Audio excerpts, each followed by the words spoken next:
Dear students, ഇന്നത്തെ സെഷനിൽ നമ്മൾ നോക്കാൻ പോകുന്നത് ആംപ്ലിഫിക്കേഷൻ പ്രോസസ് ഇൻ TWTന്റെ ഡെറിവേഷൻ ആണ് നോക്കുന്നത്. ഓക്കെ, ഒരു ഹെലിക്സ് സ്ലോ വേവ് സ്ട്രക്ചറിനെ നമുക്ക് ബ്രിലോയിൻസ് ഡയഗ്രാം വെച്ചിട്ട് നമുക്ക് അതിനെ ക്യാരക്ടറൈസ് ചെയ്യാൻ പറ്റും. ഇതാണ് ബ്രിലോയിൻ ഡയഗ്രാം എന്ന് പറയുന്നത്. ഇതെന്ന് പറയുന്നത് ശരിക്കും variation of omega with respect to beta, അതായത് ഒമേഗയും ബീറ്റയും തമ്മിലുള്ള റിലേഷൻ ആണ്, അല്ലെങ്കിൽ അതിൻ്റെ വേരിയേഷൻ ആണ് ഈ കാണിച്ചിരിക്കുന്നത്. ഇനി ഒമേഗ എന്ന് പറയുന്നത് ആംഗുലർ വെലോസിറ്റിയും ബീറ്റ എന്ന് പറയുന്നത് ശരിക്കും വേവ് നമ്പറുമാണ്. സോ അത് തമ്മിലുള്ള ഒരു റിലേഷൻഷിപ്പാണ് ഈ ഒരു ബ്രിലോയിൻ ഡയഗ്രാം അല്ലെങ്കിൽ ഒമേഗ ബീറ്റ ഡയഗ്രാം വെച്ചിട്ട് ഇൻഡിക്കേറ്റ് ചെയ്യുന്നത്. ഈ ഒരു കൺസെപ്റ്റിലേക്ക് എപ്പോഴാണ് നമ്മൾ വരുന്നതെന്ന് ചോദിച്ചു കഴിഞ്ഞാൽ, നമ്മൾ different types of slow wave structures പറഞ്ഞായിരുന്നു. അതിനകത്ത് നമ്മൾ ഒരു ഹെലിക്കൽ സ്ലോ വേവ് സ്ട്രക്ചർ പറഞ്ഞിരുന്നു. നോർമലി നമ്മൾ കോമൺലി യൂസ്ഡ് ആയിട്ടുള്ള സ്ലോ വേവ് സ്ട്രക്ചറാണ് ഈ പറയുന്ന ഹെലിക്കൽ കോയിൽ സ്ട്രക്ചർ എന്ന് പറയുന്നത്, അല്ലെങ്കിൽ helical slow wave structure. So ഒരു ഹെലിക്കൽ സ്ലോ വേവ് സ്ട്രക്ചറിൻ്റെ ഡയഗ്രമാണ് ഈ കാണിച്ചിരിക്കുന്നത്. അതിനകത്ത് ഇതെന്ന് പറയുന്നത് രണ്ട് വേവ് തമ്മിലുള്ള ഡിസ്റ്റൻസ് ആണ് ഈ പി എന്ന് പറഞ്ഞ് കാണിച്ചിരിക്കുന്നത്. ടി എന്ന് പറയുന്നത് എന്താണ്, ആ കറസ്പോണ്ടിങ് സിലിണ്ടറിന്റെ ഡയമീറ്റർ ആണ് കാണിച്ചിരിക്കുന്നത്. അങ്ങനെയാണെങ്കിൽ നമുക്ക് ഈ ഒരു സ്ട്രക്ചറിന്റെ കറസ്പോണ്ടിങ് ആയിട്ടുള്ള ഈക്വലന്റ് റെപ്രസെന്റേഷൻ എടുക്കുകയാണെങ്കിൽ നമുക്ക് ഈ ഒരു ഡിസ്റ്റൻസ് എന്ന് പറയുന്നത്, അതായത് ഈ രണ്ട് കോയിലിന്റെ അക്രോസ് ആയിട്ടുള്ള ഡിസ്റ്റൻസ് ആണ് എന്ത്, സ്മോൾ പി എന്ന് പറയുന്നത്, where small p is the pitch of the helix structure. ഇനി ഇതെന്ന് പറയുന്ന ഒരു സിലിണ്ടറിക്കൽ സ്ട്രക്ചർ അല്ലേ, അതിന്റെ കറസ്പോണ്ടിങ് സർക്കംഫറൻസ് എന്ന് പറയുന്നത് എന്താണ്, 2πr ആണ്. 2πr എന്ന് പറയുന്നത് നമുക്കറിയാലോ, പൈ അവിടെ നിൽക്കിട്ട് പിന്നെ 2ഉം 6ഉം അല്ലേ, 2r എന്ന് പറയുന്നത് എന്താണ്, d ആണ്, where d is the diameter. So നമ്മൾ 2πrനെ ഏതിന്റെ ടേംസിൽ റെപ്രസെന്റ് ചെയ്തു, ഈ ഡിയുടെ ടേംസിൽ റെപ്രസെന്റ് ചെയ്തു. സോ നമുക്ക് എന്ത് കിട്ടി, പൈ ഡി കിട്ടി. ഓക്കെ, സോ ഇതെന്ന് പറയുന്നത് എന്താണ്, ഹെലിക്സിന്റെ പിച്ച്, ഇതെന്താണ്, പൈ ഡി കിട്ടി. അങ്ങനെയാണെങ്കിൽ നമുക്ക് എങ്ങനെ ഈ കറസ്പോണ്ടിങ് ആയിട്ടുള്ള അതിൻ്റെ പൈതഗോറസ് തിയറം വെച്ചിട്ട് ഇതിൻ്റെ കറസ്പോണ്ടിങ് ഡയമെൻഷൻ നമുക്ക് എങ്ങനെ എഴുതാൻ പറ്റും, it is square root of P square plus pi D the whole square. Okay, അപ്പോൾ ഈ രീതിയിൽ റെപ്രസെൻറ്റ് ചെയ്യാൻ പറ്റുമല്ലോ. അങ്ങനെയാണ് നമുക്ക് ഈ വാല്യൂ കിട്ടുന്നത്. ഒരു ഹെലിക്സ് TWTയിൽ the ratio phase velocity to that of velocity of light VC is given as sine phi, where phi എന്ന് പറയുന്നത് എന്താണ്, ഇതിനകത്ത് ഈ ഒരു ആംഗിൾ ആണ് ഫൈ എന്ന് പറയുന്നത്. സോ അങ്ങനെയാണെങ്കിൽ phi can be expressed as P divided by square root of P square plus pi D the whole square. So ഈ രീതിയിൽ റെപ്രസെന്റ് ചെയ്യാൻ പറ്റും. Where VC is the velocity of light in free space, which is equal to 3 × 10⁸ meter per second, and P is the pitch of the helix, D is the diameter of the helix, and psi is the pitch angle എന്ന് പറയുന്നത്. ഇനി എന്താണ് phase velocity? It is the velocity of one of the peaks of the wave. Okay, and group velocity is the velocity of the entire wave. So phase velocity എന്ന് പറയുന്നത് വേവിൻ്റെ ഒരു വേവിൻ്റെ പീക്കിനെയാണ് നമ്മൾ face velocity എന്ന് പറയുന്നത്. ഗ്രൂപ്പ് വെലോസിറ്റി എന്ന് പറയുന്ന entire വേവിൻ്റെ വെലോസിറ്റിയാണ് നമ്മൾ group velocity എന്ന് പറയുന്നത്. And the electron travels with the velocity 0.1 VC, and the RF field propagates with the velocity VC. Okay, where VC is the velocity of light in free space.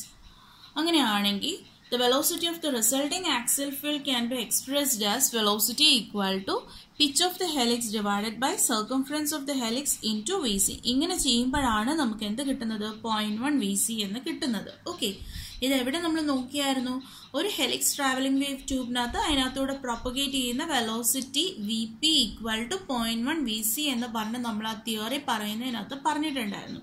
So ഈ ഒരു കൺസെപ്റ്റിനെ base ചെയ്തിട്ടാണ് നമുക്ക് എന്ത് പറയാൻ പറ്റുന്നത്, velocity of axial field എന്ന് പറയുന്നത് എന്താണ്, it is equal to 0.1 times VC എന്ന് പറയുന്നത്. Okay, for a very small pitch angle, the phase velocity along the coil can be approximated by Vp equal to omega by beta equal to Pc by pi d. എങ്ങനെ കിട്ടുന്നതെന്നും കൂടി നോക്കാം. തൊട്ട് മുന്നേ നമ്മൾ ഇങ്ങനെ ഒരു equation എഴുതിയായിരുന്നു, Vp by Vc equal to P divided by P square by pi d the whole square ആണല്ലോ, in square root ആണല്ലോ. സോ അങ്ങനെയാണെങ്കിൽ നമ്മളിപ്പോൾ പറഞ്ഞത് എന്താണ്, പിച്ച് ആംഗിൾ വളരെ കുറവാണ് എന്നുണ്ടെങ്കിൽ ഈ ഡിനോമിനേറ്ററിൽ കിടക്കുന്ന ഈ പിച്ച് ആംഗിളിനെ എനിക്ക് എന്ത് ചെയ്യാം, ഇഗ്നോർ ചെയ്യാം. അത് ഇഗ്നോർ ചെയ്ത് ഇതെന്തായി, 0 ആയിപ്പോയി. പിന്നെ ഏത് മാത്രമേ ഉള്ളൂ, പൈ ഡി ദ ഹോൾ സ്ക്വയറേ ഉള്ളൂ. അത് സ്ക്വയർ റൂട്ടിൽ വന്നു കഴിഞ്ഞാൽ ഇൻ എഫക്റ്റ് എന്ത് വരും, P divided by pi D വരും അല്ലേ. ഈ വി സി എന്ന് പറയുന്നതിനെ എനിക്ക് സി എന്ന് പറഞ്ഞ് റെപ്രസെന്റ് ചെയ്യാമല്ലോ. C is the velocity of light എന്ന് പറഞ്ഞ് റെപ്രസെന്റ് ചെയ്യുവാണെങ്കിൽ ഈ വി സിനെ ഞാൻ ഇങ്ങോട്ട് എഴുതി കഴിഞ്ഞാൽ V P equal to P into V സിക്ക് പകരം എന്ത് കൊടുത്തു, C divided by pi D. So അതാണ് ഈ കാണിച്ചിരിക്കുന്നത്, V P equal to P into C divided by pi D. അങ്ങനെയാണ് നമുക്ക് എന്ത് കിട്ടുന്നത്, ഈ ഒരു ഇക്വേഷൻ കിട്ടുന്നത്, which is equivalent to omega by beta, where omega is the angular velocity and beta is the wave number. Okay. So ഈ ഒരു relation ആണ് നമ്മൾ ബ്രിലോയിൻസ് ഡയഗ്രാം എന്നും പറഞ്ഞ് നമ്മൾ കാണിച്ചിരിക്കുന്നത്. അങ്ങനെയാണെങ്കിൽ the phase shift per period of a fundamental wave on the structure is given by theta 1 equal to beta naught into capital L, where beta naught is omega by v naught is a phase constant of the average beam velocity and capital L is the period of slow wave structure or pitch. ഒരു fundamental വേവിന്റെ corresponding ആയിട്ടുള്ള phase shift എന്ന് പറയുന്നത് തീറ്റ 1 ആണ്. ആ തീറ്റ 1നെ ഈ രീതിയിൽ express ചെയ്യാം. ഓക്കെ, ഇനി the DC transit time is given by T naught equal to L by V naught. Okay, so DC transit time നെ നമുക്ക് എങ്ങനെ ചെയ്യാം, DC transit time എന്ന് പറയുന്നത് T naught ആണ്. It can be equated to capital L by V naught. Okay, അങ്ങനെയാണെങ്കിൽ phase constant of nth space harmonic എങ്ങനെ represent ചെയ്യാം, beta n equal to omega by V naught. നമ്മൾ തൊട്ട് മുന്നേ പറഞ്ഞു എന്താണ്, beta naught equal to omega by V naught എന്ന് പറഞ്ഞു. പക്ഷെ ഇപ്പൊ നമുക്ക് എന്ത് ഹാർമോണിക് അല്ല വേണ്ടത്, so beta N equal to omega by V naught ആണ് ജനറലി. ബട്ട് എന്ത് ഹാർമോണിക്കിനെ എങ്ങനെ എക്സ്പ്രസ് ചെയ്യാം, ഒമേഗ ബൈ വി നോട്ട് എന്ന് പറയുന്നത് എന്താണ്, ശരിക്കും അതിനെ കറസ്പോണ്ടിങ് ആയിട്ട് theta 1 plus 2 pi N divided by capital L എന്ന് പറഞ്ഞ് നമുക്ക് ഇക്വേറ്റ് ചെയ്യാം. നമ്മൾ ഇതിനകത്ത് പ്രത്യേകിച്ചൊന്നും ചെയ്തില്ല. ഓക്കെ, എന്താ ചെയ്തത്, നമുക്ക് theta 1 equal to beta naught into L എന്ന് പറയുന്ന ഒരു ഇക്വേഷൻ നമ്മൾ ഇവിടെ എഴുതി വെച്ചിട്ടുണ്ട്. അങ്ങനെയാണെങ്കിൽ ഇതിൽ നിന്ന് നമുക്ക് എന്ത് കിട്ടും, ബീറ്റ നോട്ട് കിട്ടും. എന്താണ് beta naught, omega by V naught. So ഇതെന്ന് പറയുന്നത് ഫണ്ടമെന്റൽ വേവിന്റെ കറസ്പോണ്ടിങ് ഫേസ് ഷിഫ്റ്റ് ആണ്. ഓക്കെ, അല്ലെങ്കിൽ ഇത് ബീറ്റ നോട്ട് എന്ന് പറയുന്നത് ഫേസ് കോൺസ്റ്റന്റ് ആണ്. അങ്ങനെയാണെങ്കിൽ നമുക്ക് ബീറ്റ എൻ കിട്ടണമെങ്കിൽ എന്ത് ചെയ്യണം, ആ കറസ്പോണ്ടിങ് ഫേസ് കോൺസ്റ്റന്റ് കൂടെ നമുക്ക് എന്ത് ഹാർമോണിക് വരെയുള്ളത് ആഡ് ചെയ്തപ്പോരേ. അപ്പൊ നമുക്ക് എന്ത് കിട്ടി, ഇവിടെ ബീറ്റ നോട്ടിന് എന്ത് കിട്ടും, തീറ്റ 1 ബൈ ക്യാപിറ്റൽ എൽ കിട്ടത്തില്ലേ. അതിന്റെ കൂടെ തീറ്റ 1 ബൈ ക്യാപിറ്റൽ, അതാണ് ഈ തീറ്റ 1 ബൈ ക്യാപിറ്റൽ എൽ കാണിച്ചിരിക്കുന്നത്. അതിന്റെ കൂടെ എന്തും കൂടെ കൊടുക്കണം, ആ ഫേസ് ഫണ്ടമെന്റൽ വേവിന്റെ കൂടെ എന്ത് കറസ്പോണ്ടിങ് ആയിട്ടുള്ള ഹാർമോണിക്കും കൂടെ ആഡ് ചെയ്തു. അത്രേ ചെയ്തിട്ടുള്ളൂ. സോ ഇനി ഇൻഡിവിജ്വൽ എടുത്തു കഴിഞ്ഞാൽ എന്ത് കിട്ടും, theta 1 by capital L plus 2 pi N divided by capital L. Okay, അതിന് എന്ത് ചെയ്യുക, ഒന്ന് ഇക്വേറ്റ് ചെയ്യുക, ഒന്ന് കൂടെ സ്പ്ലിറ്റ് ചെയ്യുക. What is theta 1 by capital L, that is beta naught from the ആദ്യം എഴുതി വെച്ചിരിക്കുന്ന equation plus 2 pi N divided by capital L. Okay, practically ഇവിടെ സാധാരണ നമ്മൾ പ്രാക്ടിക്കൽ ആപ്ലിക്കേഷൻസിൽ ചെയ്യുന്നത് ഇലക്ട്രോൺസിന്റെ ഡി സി വെലോസിറ്റി എന്ന് പറയുന്നത് ഇലക്ട്രോ മാഗ്നറ്റിക് വേവിന്റെ ആക്സൽ വെലോസിറ്റിനേക്കാളും ഒരു പൊടിക്ക് കൂട്ടി വെച്ചിരിക്കുകയാണ്. എന്തിനു വേണ്ടിയെന്ന് ചോദിച്ചു കഴിഞ്ഞാൽ ഇലക്ട്രോൺ ട്രാൻസ്ഫർ അവിടെ പ്രോപ്പറായിട്ട് നടക്കാൻ വേണ്ടിയിട്ട് നമ്മൾ എപ്പോഴും സെയിം വെലോസിറ്റിയിൽ പറഞ്ഞുവെങ്കിലും പ്രാക്ടിക്കൽ ആപ്ലിക്കേഷൻ തിയോറിറ്റിക്കലി അത് രണ്ടും മാച്ച് ചെയ്യണം, വെലോസിറ്റി മാച്ച് ചെയ്യണം. ബട്ട് പ്രാക്ടിക്കൽ ആപ്ലിക്കേഷനിൽ ഇലക്ട്രോൺസിന്റെ ഡി സി വെലോസിറ്റി നമ്മൾ ഒരു പൊടിക്ക് കൂട്ടി വെച്ചിരിക്കുകയാണ് in order to for energy transfer. ഇതിൽ നിന്ന് ഇലക്ട്രോൺസിൽ നിന്നും ആ വേവിലേക്ക് എനർജി ട്രാൻസ്ഫർ നടക്കാൻ വേണ്ടിയിട്ട് അങ്ങനെ ഒരു മോഡിഫിക്കേഷൻ ചെയ്യണം practically. Okay, so when a signal voltage is coupled to the helixുമായിട്ട് ഈ സിഗ്നൽ വോൾട്ടേജ് കപ്പിൾ ആയി കഴിഞ്ഞു കഴിഞ്ഞാൽ അതിന് അക്രോസ് ആയിട്ട് ഒരു ഫോഴ്സ് എക്സേർട്ട് ചെയ്യുമല്ലോ. ആ ഫോഴ്സിനെ നമുക്ക് ഈ രീതിയിൽ എക്സ്പ്രസ് ചെയ്യാം, capital F equal to minus E into capital E. And ഇനെ എങ്ങനെ എക്സ്പ്രസ് ചെയ്യാം, E equal to minus del dot V. Okay, ഈ പറഞ്ഞ ഇക്വേഷനൊക്കെ നമ്മൾ നേരത്തെ ഫെമിലിയർ ആയിട്ടുള്ള ഇക്വേഷൻസ് ആണ്. ഓക്കെ, പഠിച്ചിട്ട് മുന്നത്തെ സെമസ്റ്റേഴ്സിലൊക്കെ നമ്മൾ പണ്ടുതൊട്ടേ പഠിക്കുന്ന ഇക്വേഷൻസ് ആണ്. ഇനി ഈ ട്രാവലിംഗ് വേവ് ടു നമ്മൾ എപ്പോഴും ഇസഡ് ഡയറക്ഷനിലാണ് പ്രൊപ്പഗേറ്റ് ചെയ്യുന്നത് നമ്മൾ അസ്യൂം ചെയ്യുന്നുണ്ട്. അങ്ങനെയാണെങ്കിൽ ആ ഇലക്ട്രിക് ഫീൽഡിന്റെ ഇസഡ് ഡയറക്ഷനിലുള്ള കമ്പോണന്റിനെ E Z equal to E1 into sine of omega T minus beta P into Z. Okay, where E1 എന്താണ്, ആ ഇസഡ് ഡയറക്ഷനിലുള്ള ഇലക്ട്രിക് ഫീൽഡിന്റെ കറസ്പോണ്ടിങ് മാഗ്നിറ്റ്യൂഡ് ആണ് E1 എന്ന് പറയുന്നത്. and beta p equal to omega by Vp ആണ്, where beta p is the axial phase constant and Vp is the axial phase velocity. അപ്പോൾ തൊട്ട് മുന്നേ എഴുതിയ ഇക്വേഷനകത്ത് നമുക്ക് എങ്ങനെ എഴുതാം? F is equal to, അതിനകത്ത് ഇനി ഒരു സബ്സ്റ്റിറ്റ്യൂഷൻ ആണ് ചെയ്യാൻ പോകുന്നത്. സോ തൊട്ട് മുന്നത്തെ ഇക്വേഷൻ എടുത്ത് F equal to minus E into capital E which is equal to m into dv by dt. തെറ്റില്ലല്ലോ.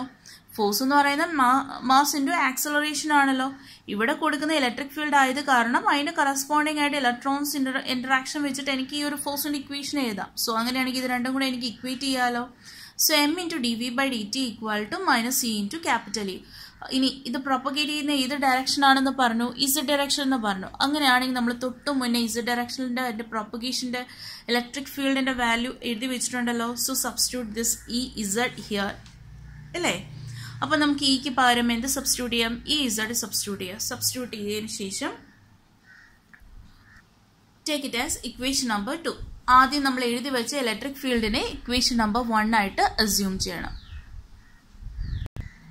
ഇനി ഒരു അസംഷൻ ചെയ്യുക. ഇലക്ട്രോണിന്റെ velocity v equal to v naught plus V E into cos of omega E T plus theta എന്ന് assume ചെയ്യുക. Okay, V naught എന്ന് പറയുന്നത് എന്താണ്? D C electron velocity. V E എന്ന് പറയുന്നത് magnitude of velocity fluctuation in the velocity modulated electron beam.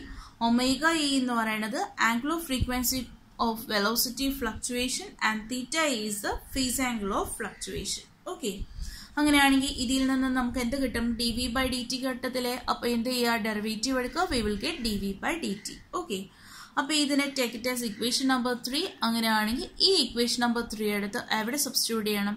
നമ്മുടെ equation number 2വിനകത്ത് substitute ചെയ്യുക. അങ്ങനെയാണെങ്കിൽ നമുക്ക് M into D V by D T already കണ്ടുപിടിച്ച് വെച്ചിട്ടുണ്ട്. സോ ഈ വാല്യൂ എടുത്ത് ഇതിനകത്ത് സബ്സ്റ്റിറ്റ്യൂട്ട് ചെയ്യുക. Equal to R H S. For interaction between the electron and the electric field, the velocity modulated electron beam must be approximately equal to DC electron velocity. നമ്മൾ അത് ആദ്യമേ പറഞ്ഞതാണ്. That is V equal to V naught. Where V naught എന്ന് പറയുന്നത് എന്താണ്? DC velocity ആണ്. Okay. ഇനി അങ്ങനെയാണെങ്കിൽ അതിന്റെ ഡിസ്റ്റൻസ് എങ്ങനെ നമുക്ക് എഴുതാൻ പറ്റും? Z equal to V naught into T minus T naught എന്നും പറഞ്ഞ് റെപ്രസെന്റ് ചെയ്യാൻ പറ്റും. അപ്പോൾ ഞാൻ തൊട്ട് മുന്നേ പറഞ്ഞൊരു ഇക്വേഷൻ ഉണ്ടല്ലോ, സബ്സ്റ്റിറ്റ്യൂട്ട് ചെയ്ത് എഴുതി വെക്കാൻ പറഞ്ഞ ഇക്വേഷൻ. ആ ഇക്വേഷൻ നമ്പറിനെ ഇക്വേഷൻ നമ്പർ 4 എന്ന് പറഞ്ഞ് സബ്സ്റ്റിറ്റ്യൂട്ട് ചെയ്യുക. ഈ ഇക്വേഷൻ 4നകത്ത് ഒരു ഇസഡ് എന്ന് പറഞ്ഞിട്ട് ഒരു വാല്യൂ ഉണ്ടല്ലോ. അപ്പോൾ എന്ത് ചെയ്യുക? ആ ഇസഡിന് പകരം എന്ത് സബ്സ്റ്റിറ്റ്യൂട്ട് ചെയ്യുക? ഈ വാല്യൂ സബ്സ്റ്റിറ്റ്യൂട്ട് ചെയ്യുക. സബ്സ്റ്റിറ്റ്യൂട്ട് ചെയ്യുമ്പോഴത്തേക്ക് ആ സബ്സ്റ്റിറ്റ്യൂട്ട് ചെയ്ത് റീഅറേഞ്ച് ചെയ്ത് കിട്ടുന്ന ഇക്വേഷനാണ് ഈ കാണിച്ചു വെച്ചിരിക്കുന്നത്. അത് നിങ്ങൾക്ക് ചെയ്യാലോ. അപ്പോൾ നമ്മൾ ഈ ഇക്വേഷൻ നോക്കാൻ നമുക്കറിയാം ഇതിനകത്തൊരു കോൺസ്റ്റന്റ് ടേമും ഉണ്ട്, പിന്നെ എന്തുകൊണ്ട് ഒരു സിനുസോയിഡൽ അല്ലെങ്കിൽ ഒരു ട്രിഗ്നോമെട്രിക് ഫംഗ്ഷൻ ഉണ്ട്. അപ്പോൾ നമ്മൾ എന്ത് ചെയ്യും? അതിന്റെ സിനുസോയിഡൽ ഫംഗ്ഷനകത്ത് വരുന്നതിനെ സെപ്പറേറ്റ് ചെയ്യും. അല്ലാതെ ഈ M V E into omega E equal to E into E one എന്നും പറഞ്ഞ് നമ്മൾ എന്ത് ചെയ്യും? ഇക്വേറ്റ് ചെയ്യും. സോ അതിന്റെ എൽ എച്ച് എസും ആർ എച്ച് എസ് ഇക്വേറ്റ് ചെയ്യുമ്പോൾ നമുക്ക് എന്ത് കിട്ടും? കറസ്പോണ്ടിങ് ആയിട്ട് വി ഇ, ആ കറസ്പോണ്ടിങ് വെലോസിറ്റിയുടെ വാല്യൂ കിട്ടും, which is equal to E one into small E divide by M into omega E. ഇതേപോലെ നമുക്ക് എന്ത് കമ്പയർ ചെയ്യാം? ഈ സിനുസോയിഡൽ ടേംസ് അല്ലെങ്കിൽ ഇതിനകത്ത് വരുന്ന sinusoidal terms omega E T plus theta E equal to എന്ത് ചെയ്യാം? ഈ കറസ്പോണ്ടിങ് ബ്രാക്കറ്റിനകത്ത് വരുന്ന ടേംസ് കമ്പയർ ചെയ്യാം. അങ്ങനെ കമ്പയർ ചെയ്ത് അതിനെ ഒന്ന് റീഅറേഞ്ച് ചെയ്ത് കഴിഞ്ഞാൽ നമുക്ക് എന്ത് കിട്ടും? Omega E equal to beta P into V P minus V naught, where V P എന്ന് പറയുന്നത് ഒമേഗ ബൈ ബീറ്റ പി ആണ്. സോ അതേപോലെ കമ്പയർ ചെയ്യുന്ന സമയത്ത് ശ്രദ്ധിച്ചോണം, ഒമേഗ ടിയുടെ ടേംസും ഉണ്ട്, പിന്നെ ഒരു ആംഗിളിന്റെ ടേംസും ഇവിടെ കാണിച്ചിട്ടുണ്ട്. ഇവിടെ കമ്പയർ ചെയ്യുമ്പോൾ ടിയുടെ ടേംസ് ഒക്കെ കൂടി കമ്പയർ ചെയ്യുക. അതേപോലെ ആംഗിൾ കമ്പയർ ചെയ്യുമ്പോൾ theta E equal to beta P into V naught into T naught. ഇതാണ് ശരിക്കും തീറ്റ ഇക്ക് ഈക്വലന്റ് ആയിട്ട് വരുന്നത്. ഓക്കെ, ഇതാണ് തീറ്റ ഇക്ക് ഈക്വലന്റ് ആയിട്ട് വരുന്നത്. സോ ഒമേഗ ടിയുടെ ടേംസിന് ഈക്വലന്റ് ആയിട്ട് വരുന്ന സിനുസോയിഡൽ ഫംഗ്ഷനകത്ത് വരുന്ന ഈ ടിയുടെ ടേംസ് ആണ്, ആദ്യത്തെ 2 ടേംസ് ആണ്. സോ അത് വെച്ചിട്ട് വേണം നമ്മൾ സിനുസോയിഡൽ ഫംഗ്ഷൻ ഇക്വേറ്റ് ചെയ്യാനായിട്ട്. Omega E T equal to omega T minus beta P into V naught into T. അതിൽ നിന്നാണ് നമുക്ക് ഈ ഒമേഗ ഇ കിട്ടുന്നത്. സോ തീറ്റ ഇ നമുക്ക് അതേപോലെ കമ്പയർ ചെയ്ത് എഴുതാമല്ലോ, beta P into V naught into T not.